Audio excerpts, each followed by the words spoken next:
Ladies and gentlemen, please now let's welcome on the stage Ambassador Yovanovitch and Ambassador Asquino.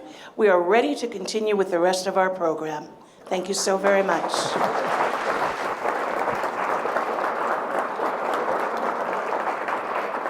I wanted to start by thanking Ambassador Yovanovitch for being here. This is such a special moment for us and all of you once again. Obviously, this is the time we have really been looking forward to during this evening. And I'd like to start off, when I read your book, I was really taken in the first several chapters of your discussion about your parents, about their immigrant experience, and how they had a sense of giving back to the United States. And you grew up with that sense, and also you mentioned several times being a rules follower, that this was part of your youth. But I'd like you to talk a little bit about that, specifically in terms of what led you to pursue a career in the Foreign Service, and why that was important as a career choice to you. So when I decided to write this book, I really wanted to honor my parents because they were a huge influence on my life, and their lives were not easy. They grew up in different countries, but during World War II in Europe, and experienced all those horrors, and eventually made their way to the United States with me.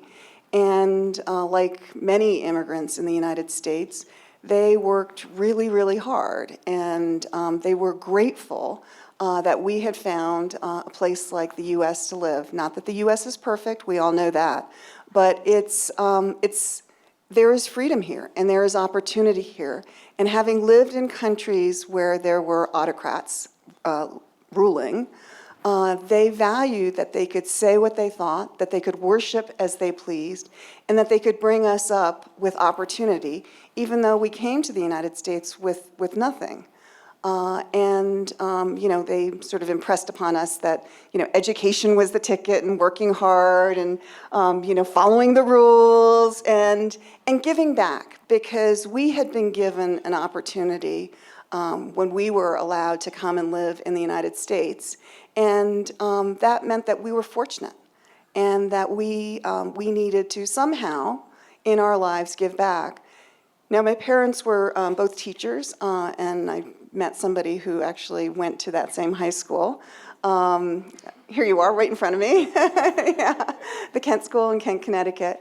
And they not only taught generations of students in the classroom, but they also taught students and influenced students outside of the classrooms in all of the ways that teachers do in terms of influencing their lives, what they want to do next, what that boy said, all of the important things in life when you're a teenager. And, many of those students are still in touch with me. So my brother and I saw that example of giving back. And when I started thinking about a career, I had a couple of detours in my early 20s. I'm sure nobody here has experienced that. So when I started getting, more serious about a career, I thought about the Foreign Service because it kind of married up my love of history, my interest in politics, the ability to travel and have somebody else pay for it, the opportunity to meet people from different cultures, in kind of a significant way, not just sort of a hit and run, but sort of in a more meaningful way. And then there's always the food too, right? So I I thought about the Foreign Service, and that also kind of married up my my interest in somehow giving back as well, and in serving the American people. And it was a great run until it wasn't.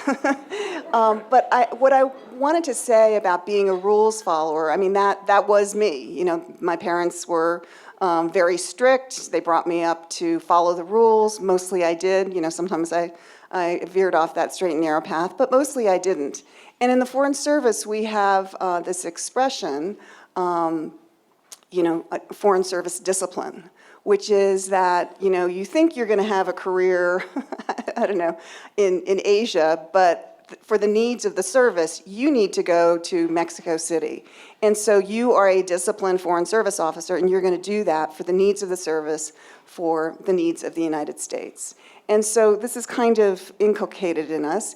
And, I've said this to other of my colleagues, and they kind of look at me and go, yeah, I was never a disciplined Foreign Service officer. But, I'm a rules follower, and I was. And, but, that didn't mean that you checked your brain at the door. You still need to be a critical thinker. And I think that that is one of the most important things that we need to inculcate in everybody in the United States and everywhere else, frankly, to think critically about what is happening in our country, in our foreign policy, in the world. You can still follow the rules, but you need to be thinking critically, and you need to be changing those rules if you think that something is off, or changing the things around us if you think something is off. I think that's, the part of our civic responsibility that each one of us has. And it's different for each one of us because we have different passions, we have different interests, and I think it's important to think about how we can each contribute. And one of the important things, I think, is to build up that trust and community through organizations such as this one, where you all have a shared interest, obviously, in foreign policy, national security issues. Maybe you have different political views. Maybe you don't agree on all sorts of things, but you can come together on your shared interests, and you can build bridges across differences that may arise in other areas as well, because our democracy is about trust, building trust, and that is something everybody can do.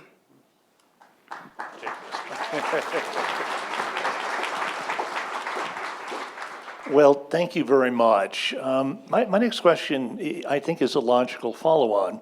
You joined the Foreign Service, and you found very early that there was sexism, some of which was directed against you in your first assignment. And there was also discrimination of other sorts. And like me, you spent more than 3 decades in the Foreign Service. Since we both retired, there is now a Chief Diversity Officer whose job is to focus on what has been a traditional problem in the State Department. Not diverse enough, white, pale, and Yale, as the saying used to go. But I wonder what you think about which direction state is going. Has it changed a great deal? Do you feel that women coming in now, as you did out of college pretty much, are facing some of the same hurdles that you did? So I think there has been a lot of progress. And there's a number of senior women on the 7th floor, which is where the secretary has his or her office, and those are the secretary's closest advisors. And so it's good that they're there, but what people will often tell me is, well, these individuals, they're there, so clearly there's been a lot of progress. And to me, that we are still remarking on the fact that there are women in senior offices at the State Department, that means we haven't made enough progress. This should... It should be standard, it should be unremarkable, and so I think we haven't done enough. When I look at the progress that's been made over, my 30-something years, it's positive. But if you talk to women who are entering the Foreign Service today, women who are in the mid ranks, they don't feel there's nearly enough progress.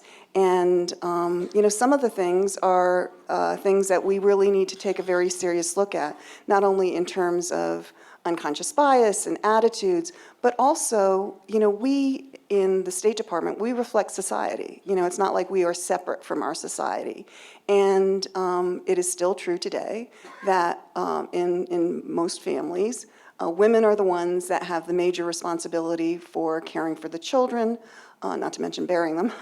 And And, doing all the stuff that happens in family life, all the organizing and everything else, as well as, having a career. And, if you think about it, in the Foreign Service, we change our jobs every 2 or 3 years. Often we change where we're living every 2 or 3 years. I mean, those are big hurdles in anybody's life. And you're also managing all the childcare. And so how can we, as we think about reform in the State Department, as we think about our personnel policies, how can we make those kinds of things easier, for women, but also, the men who love them, and figure out a way to be more supportive. Because one of the things that happens in the Foreign Service is that at a certain point, as people are starting to, nudge up to, management ranks, senior ranks, the bigger jobs, women take themselves out of the running because they're worried that they're not going to be able to manage the work and also manage their personal lives. And so, one of the things that I tried to do when I was responsible for these kinds of things in the European Bureau would be to actively recruit women and share with them that, actually, sometimes when you're the boss, you actually have more latitude, because you're the one that sets the meeting. And so you can set that meeting at 4 o'clock after you've ducked out for the 2 p.m., violin concert or the ballet recital, and then quickly come back to work and go to that 4 o'clock meeting that you set. So there are, that isn't the complete answer, but I think trying to recruit and encourage women to keep on moving forward and moving up. But I think we also need to take some serious looks at how we, at our personnel policies. Well, thank you very much. I'd like to move to Ukraine now. I was struck in your book that you said Putin, for some reason, thought that he could offer the Ukrainians the very attractive model of an authoritarian society versus what he would say was the messy West democracies. And of course, he was horrendously wrong about that. And what we're seeing is how the Ukrainians are reacting to that. You served twice in Ukraine, first as deputy chief of mission, and then you went back again as ambassador. What is it about the Ukrainians that is making them fight so courageously for democracy? What is in their character that is what we are seeing right now? It's inspiring, I think, for all of us to see, and they really, in my opinion, do deserve our support.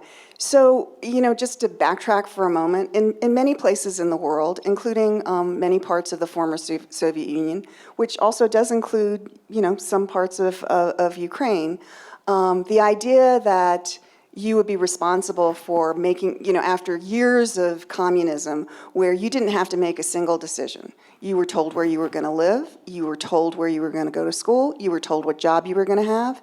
But it also came with good things. You didn't make much money, but you got 6 weeks at, the corporate dacha down on the Black Sea, and that cost 3 rubles a week or something like that. So there were a lot of benefits as well, and free health care, free child care. I mean, the list went on. And, people liked some of those things. I can't say it was high quality health care, but it was health care. And so, when the Soviet Union fell apart, all the social support, or pretty much all of it, fell apart as well. And, people all of a sudden had to make their own decisions. Where did they want to work? And what was going to happen?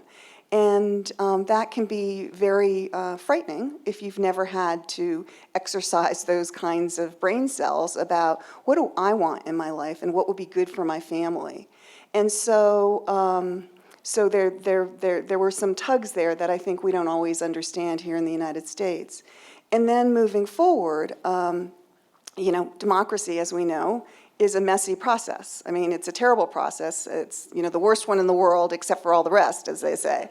And I think, people looking at, some of the things that happened in the United States, but also at the Orange Revolution, which occurred in Kyiv in 2004, with people demonstrating in the streets for months.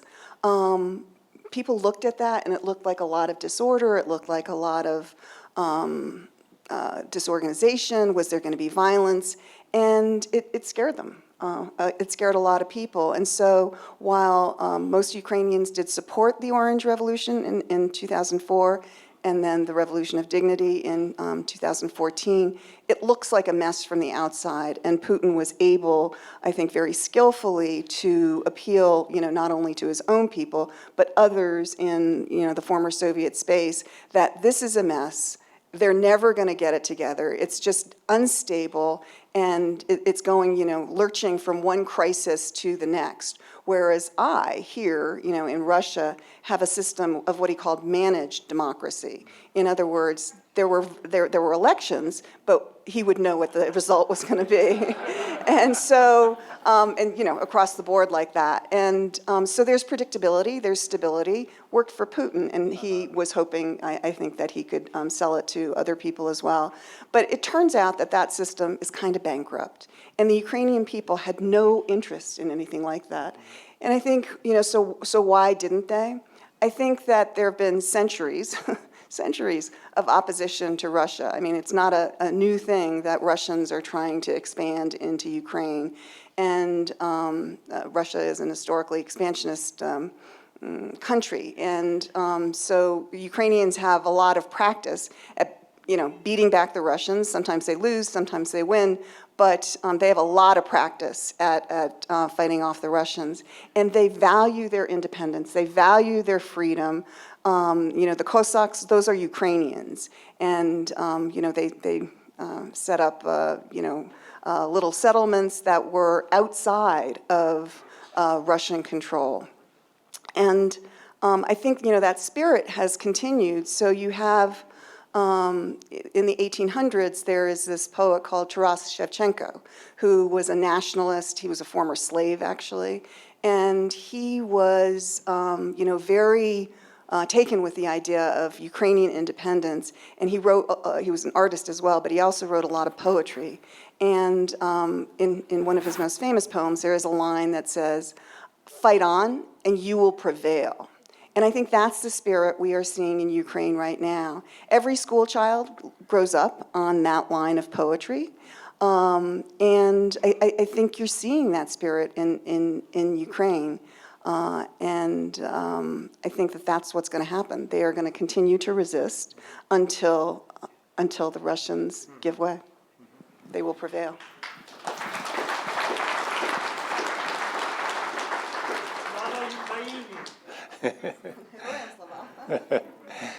You said in your prologue something that really rang true for me, that when you come in the Foreign Service, you believe that if you are unfairly attacked overseas and maligned, that the State Department will come and defend you against unfair charges. And I think that's something that we all go through in our career, feeling that we are representing the foreign policy of any administration. We're not partisans. But that was not the case for you. When you were ambassador, Giuliani and his minions were conspiring for their own partisan ends.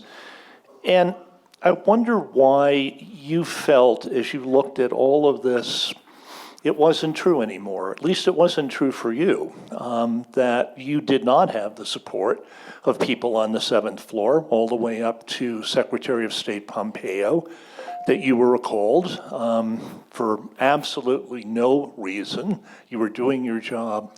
So what went wrong? What broke down in that administration that happened to one of our best ambassadors?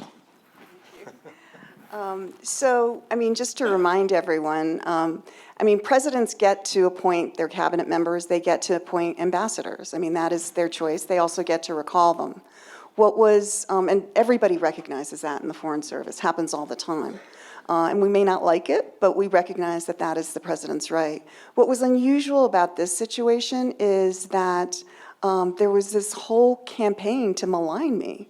And, my reputation was sort of dragged through the dirt with allegations of corruption and disloyalty. And I mean, the list just went on and on. And what was odd about it was that, at first, the lies originated with the prosecutor general in Ukraine, who is kind of like our attorney general, and were published in an online newspaper in Washington. And then all of a sudden, it just went viral in the US. And that's when I knew I had a real problem. And President Trump himself actually tweeted out one of the articles, didn't mention me. And so that was on a Thursday. By Sunday, Donald Trump Jr.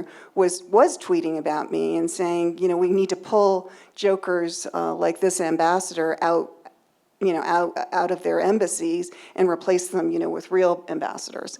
So, I knew I had a problem. And the problem was that I had been implementing our foreign policy, our official foreign policy. It wasn't liked in Ukraine. And even though it was also their official policy to fight corruption, that's what the Ukrainian people had wanted. That's why the Ukrainian people had the Revolution of Dignity, to fight corruption.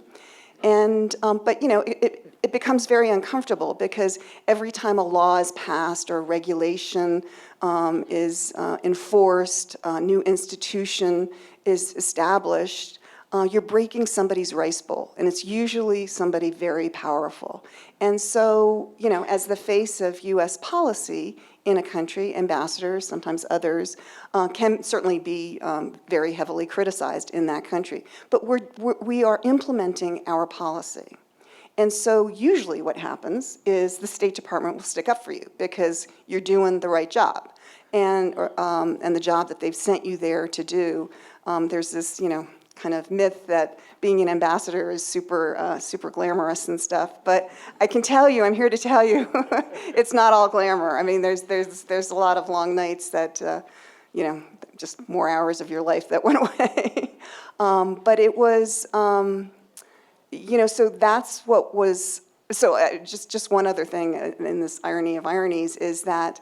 As I was being pulled out of Ukraine in the midst of this smear campaign, only a month earlier, I had been asked to extend in Ukraine by a year.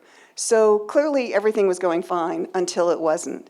And the part that wasn't going well was that there was an alternate foreign policy, or at least alternate paths that were being followed. And Rudy Giuliani and others around the president were trying to dig up dirt on Biden in Ukraine. They thought that I needed to be out of the way. Lutsenko, the prosecutor general, wanted me out of the way for his own reasons. And so they pursued this path, and the president agreed. And he, obviously gave the order, and the State Department told me I had to leave.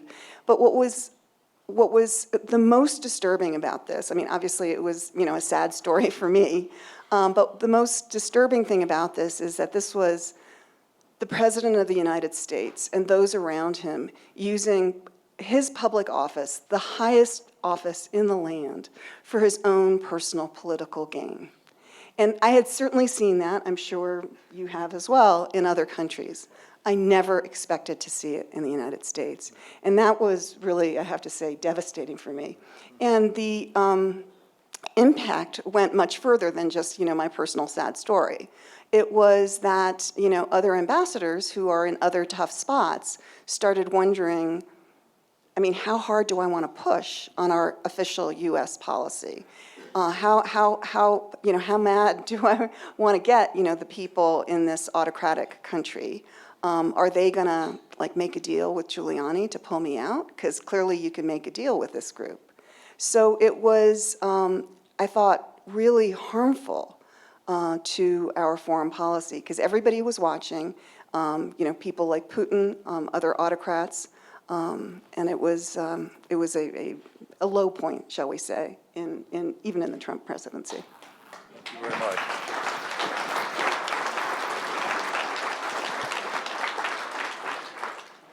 Well, I have one final question, and then I'm going to turn to questions that you have all submitted. First of all, I want to say that Ambassador Yovanovitch has written a terrific book. You all have copies of it, and I really encourage you to read it. It is just a great read. My follow-on question to you, though, is I myself have written a diplomatic memoir during the pandemic. I know how incredibly difficult that is. And my question is, why did you decide on that challenging genre? You could have written a book just on the political things in your career, and you do discuss those. But this is also a very fine memoir, but a difficult one to write, I'm sure. So I'm just curious, from a personal point of view, why you chose a memoir as your form.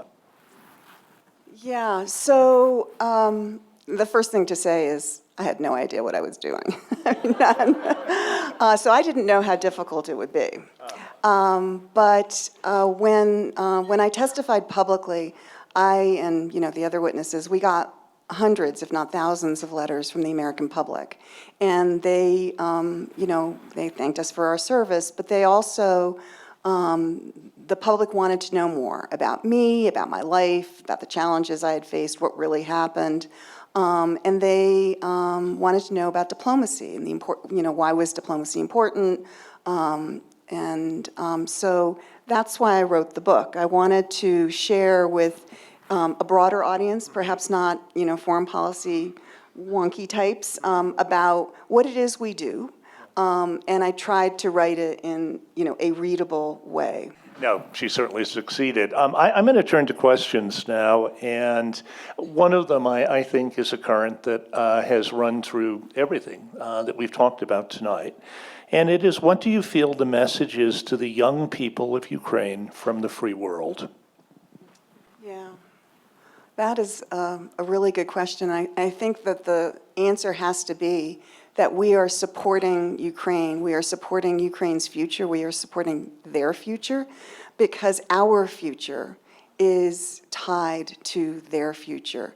This war is about, Putin's obsession with Ukraine, his incorrect belief that the Ukrainians are not a separate and distinct people with a separate and distinct culture and language, his belief that Ukraine does not deserve to exist as a country and it was just made up by the Soviet Union, and that his role is to bring Ukraine back into the fold of Mother Russia. So it is about Ukraine, that is for sure. But it is also about more. He's told us that his goal is not just Ukraine, but other countries beyond Ukraine that also, previously belonged to the Soviet Empire, the Soviet Union, or the Russian Empire. And I think when he tells us this, I think we need to believe him. And he's also told us that, and those around him have written at great length about how the rules-based international order no longer works, that it's unfair to Russia, et cetera, et cetera. And just to remind, this is kind of a system that was put in place in the decades after World War II, when countries came together, including the Soviet Union, that so much death, so much destruction. We need to figure out a way that countries work together. And so that's when the UN was set up, the World Bank, lots of the institutions we know and often criticize. The various treaties over time were set up, including many arms control treaties with Russia, Soviet Union paramount among them.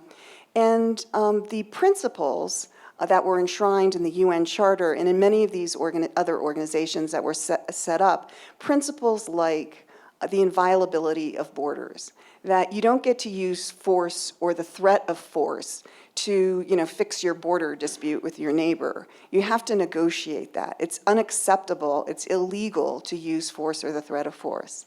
And the other super significant one was sovereignty, that countries get to decide how they are going to rule themselves and countries get to decide who their partners and allies are going to be. That isn't for Russia to tell Ukraine, you can't be in the EU, you can't be in NATO, for that matter, Finland and Sweden. So,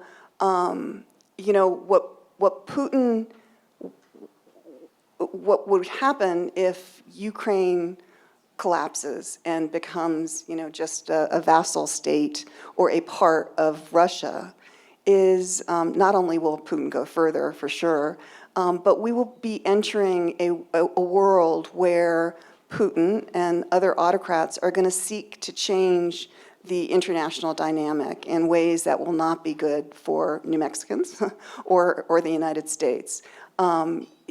It would be a might makes right kind of a world where big countries get to do whatever the heck they want, and little countries just have to endure it. And that will make us, less secure.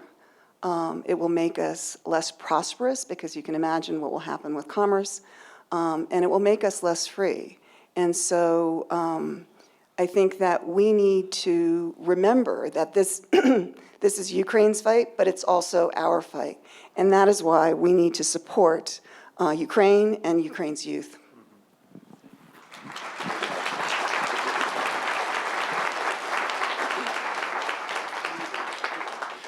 We have had a number of questions about possible outcomes of this war.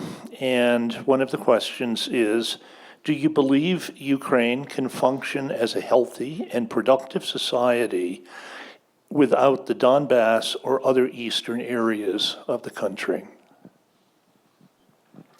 So I think that's a question for the Ukrainians to decide. I think that back in 2014, the West was very prescriptive.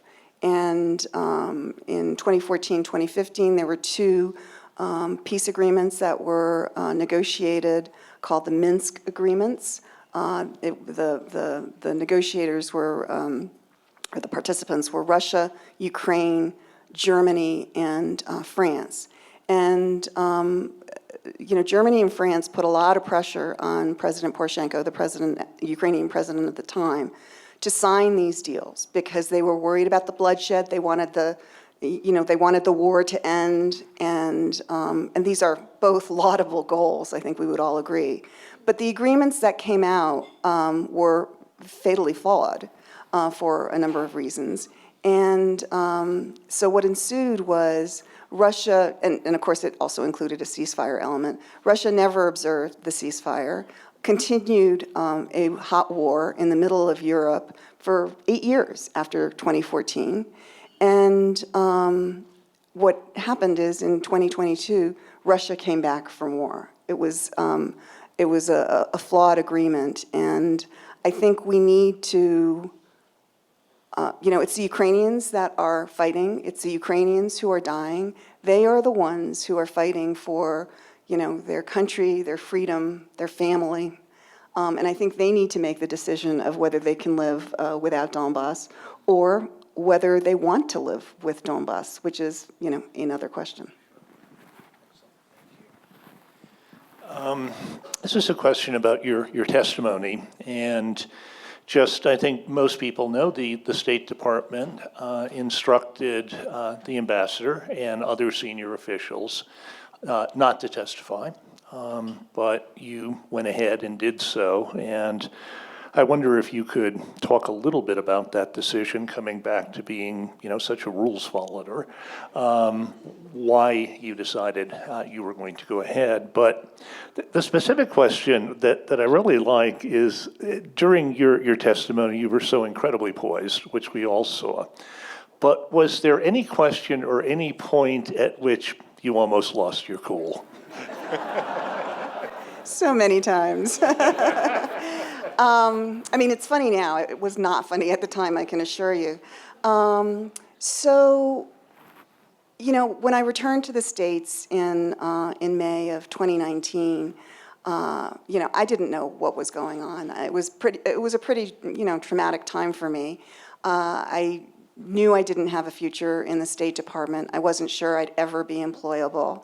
There was this campaign out there about me.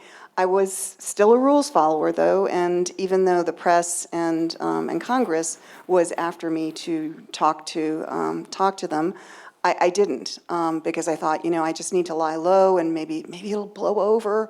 And also there was, the gaslighting was pretty intense. And, I was questioning myself, well, did I do something wrong? And my friends would reassure me, no, you did nothing wrong. But, you start questioning yourself when, powerful people around you have this big campaign against you. And I wasn't sure what to do next, but that was kind of my state of mind. And so then we had the perfect phone call in July, which some of you may recall. And I only found out about, what was said in September when the transcript was released. But you may recall that President Trump raised me and said, that I was bad news. But the part that really worried me was he said, she's going to go through some things. And I thought, what's going to happen? He's fired me. And, is there going to be an investigation? Are they going to take away my pension? Are they going to bring charges against me? I just didn't know, because in the real world, even though I had been assured, as I was being fired, that I had done nothing wrong, in the real world, if you're fired, maybe there are going to be consequences. So I just didn't know what was going to happen, and I was afraid, frankly. And then there was the whistleblower report that came out at the same time in which I featured.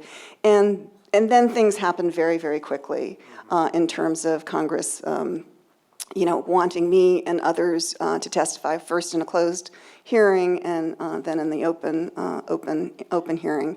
And so as I was thinking about this, I wish I could tell you that I was like, I'm going to stand up for truth and justice, and I had no doubts. But I had a lot of doubts. I was afraid of what the consequences would be.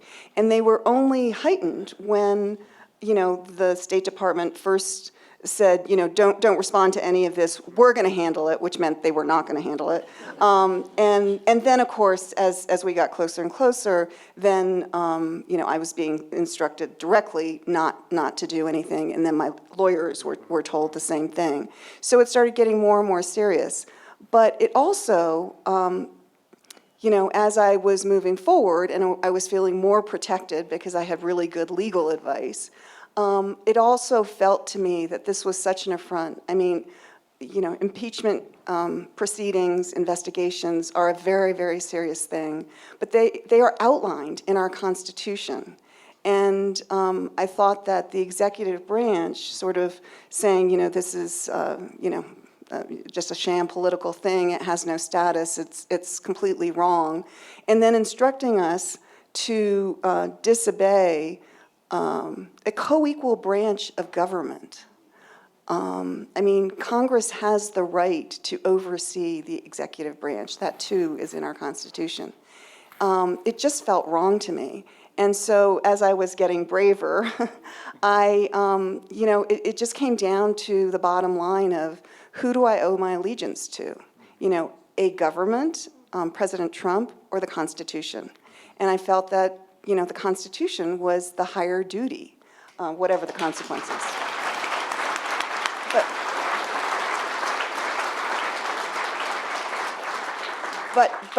And thank you for the applause, but I should say that every civil servant, every foreign service officer, and everybody in the military made the same decision to testify. They all did their duty, and that should make you feel good about career officials.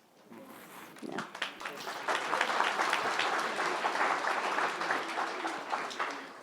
Well, I have tons more questions, but the hour is getting late.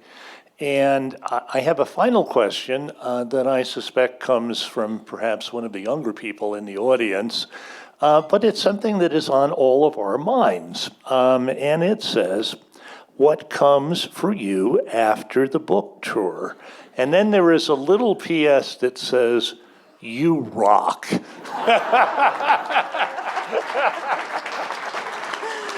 Yeah, thank you. Thank you. That, the Santa Fe welcome, I have to say, has been very warm. And I really, really appreciate it. So I'm not exactly sure what happens next. But one of the things that I do, so I'm doing a lot of speaking, and it's sort of like this, a little bit about the book and the past, but also about what is happening now in Ukraine and what is happening as well in our own country. And I'm involved in a number of projects, particularly on Ukraine right now, and that will probably continue. But also thinking about how can we build more bridges in our own country so that we somehow rebuild the trust that is necessary to make our political system work. We have important tasks to perform. Congress needs to pass legislation on so many issues, and yet we can't seem to find our way to building enough trust to get to 51 or 60, and we need to work on that. Well, on behalf of Global Santa Fe, I want to thank you so much. The ambassador's had a very full day. She was at Capitol High School earlier today talking to students. She's done interviews. And now Lisa is going to tell us something else that the ambassador is offering to do. Oh, I have big news. But let me add my thank you to Ambassador Yovanovitch. I could listen to her all night, and I think I'm not alone in this room. The work doesn't end here, and I think we're so inspired by everything we've heard tonight, including from our students and our awardees, the recognition that we give to the work that we need to do. But I have 3 big thank yous. And the first thank you was to Ambassador Yovanovitch. The second thank you is to Global Santa Fe's Gala Task Force and incredible staff and volunteers. And my last thank you is to all of you, because guess what? We made our goal thanks to you. Please give yourselves a round of applause. We are incredibly grateful. We look forward to seeing you at many more events. Send us your suggestions and ideas. Stop by the office, send me an email, become a member, send the digest to your friends. Just do what you're led to do, but do something, because there's good stuff ahead for all of us here in Santa Fe, New Mexico, and across the country. The work is, as Maria has said, is big, and it's going to require all of us to become global citizens. So thank you very much. Oh, wait, last piece is that for those of you who want the book that's already been signed, inscribed, you want it to go to a friend or a relative, or you just want her to say something about you, we're going to take her to the mezzanine, and she has kindly agreed to inscribe the book. So meet us out in the mezzanine, and we'll meet you there. Thank you so much. Good night.